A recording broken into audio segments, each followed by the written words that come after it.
How come if you wait in a spot where Kilton's shop is, then he won't be there at night, but as soon as you look away, then his entire shop just appears out of thin air? Or how does the entire water supply for all these rivers in Gerudo Town come from this tiny pond up here? Surely this would run out in a few minutes, and it doesn't even rain in Gerudo Desert either. Well, I guess we have even more things that don't make sense in Breath of the Wild. Last time we looked at unusual things like how Link avoids a bomb's blast by simply standing behind the tiniest object, or how lightning won't strike you while wearing full metal armor. And honestly, I didn't think there'd be 3 episodes in this series, but hey, here we are, thanks to all your lovely suggestions in the comments of the previous videos. So let's look at another 30 more things that don't make sense.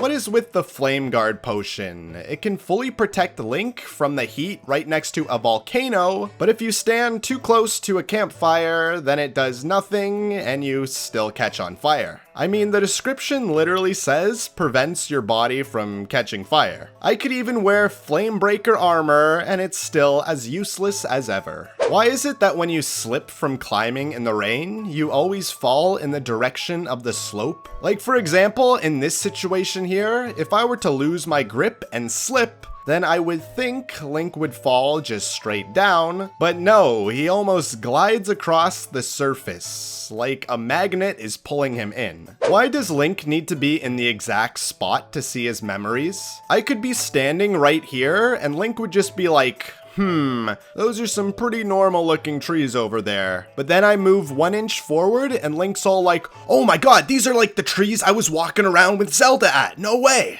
Link's inventory in this game has to be one of the greatest mysteries in all of gaming. Besides being able to hold a seemingly infinite amount of items, how can he hold frozen meat this whole time without it ever de-thawing? Even if you go for a stroll in Death Mountain, is Link carrying around freezers too? And then how does he carry these live animals with him as well? You can take a lizard from your inventory, just let it go, and it'll run away. Same goes with the frogs too, they just hop off like nothing happened. So is Link carrying around cages with him now? What is with the water they use in Zora's domain? Like how come it doesn't conduct electricity like every other water source in the game? It can't make ice from Cryonis either, yet it still shows up as water when using the ruin. I think the only logical conclusion here is that they're using oil, not water. How does burning wood increase its weight? Like, I'm not making this up, look how this scale will actually move down when these bundles of wood are all lit here. But what's even weirder than that is even if you put out the flames, the wood will remain heavier. So how did you magically add weight to these objects? How come enemies can slap you around with weapons forever and the weapons never break, but if I then take that same weapon and use it, then it instantly becomes the most fragile object and will break in like 3 hits? Who decides what can and can't be stasised in the Zelda universe? Like how come I can freeze enemies but not other characters? Or why is it that these specific pots can be frozen or these carrots in the ground? But weirdest of all is how come normally I can't freeze a tree, but then if I chop it down, now I can freeze it?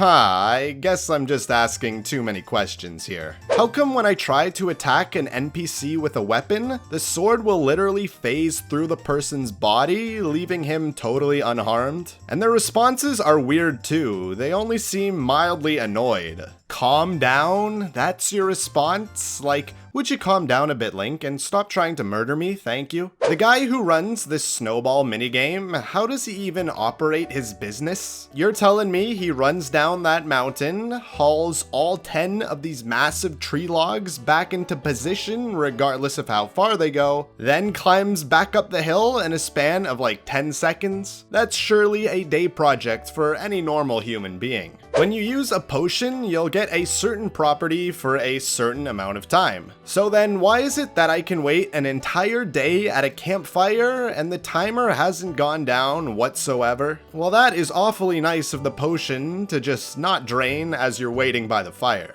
How can Link use the Sheikah Slate at any time? Like, I could be tumbling through the air, but as I am in this position while falling, Link is able to click the teleport button on the Sheikah Slate and we're off.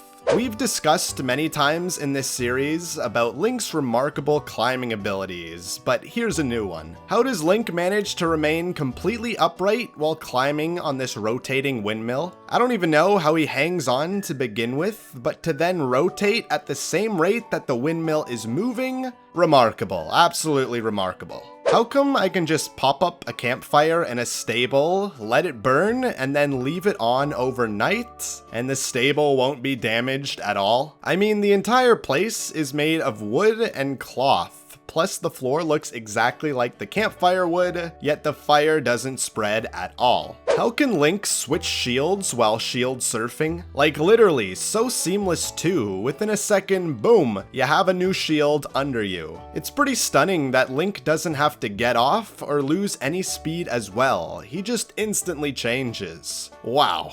How come when you talk to a character while fighting an enemy, the monsters just freeze in place? And it's not even like the world is pausing while you're talking because everything else moves normally. So it seems like this is out of respect or something, like they want to be courteous at least while attacking you. As you know, meat will freeze when placed in cold temperatures. But then why doesn't cooked meat freeze as well? They're even sitting in this ice cold water, yet only the raw meat freezes. How come the blocks from Cryonis don't move at all from the current of the water? I could literally put them at the edge of a waterfall and for some reason they're just stuck in place. Even upon further inspection, I've noticed they're not even attached to the bottom or anything, just floating in the water, yet completely stationary. Now I'm talking about one of the most infamous things you can do in this game, the bomb jumping.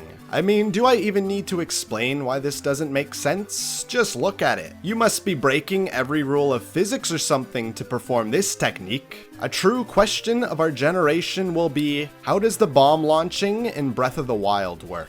What is with this Gerudo lady that is lying on top of this shrine entrance? How come Link goes through with like 2 different fetch quests just to get this one person to move? Shove her off the shrine or something for all I care, you have a world to save, there's no time for this. And once you get into that shrine, why is it a blessing and not a normal shrine puzzle? Like all the other blessing shrines have some sort of puzzle to actually open the shrine first, but here the only puzzle is moving this Gerudo out of the way. So was this Gerudo supposed to be the puzzle, and was she like placed here by the ancient Sheikahs so that someone would have to move her? I don't know, this doesn't make sense. Flames will often create an updraft from the heat of the fire. So given that, why is there not a constant updraft in Death Mountain? I mean, surely there would just be a lot of rising heat here, but instead there are only updrafts coming from these cracks in the rocks. How come Link falls faster than every object in the game? I mean, I'm getting a little technical with this one, but gravity pulls down objects at the same rate, so Link should be falling just as fast as any object. How does this seared steak supposedly have these grill marks on it when I simply toss this chunk of meat next to a campfire? Yet, it somehow looks straight off the barbecue. Something's not adding up here. How is Link so agile in any set of armor? I mean, you can move around somewhat freely in knight armor, but Link is out here performing jumps, backflips, and front flips like it's nothing.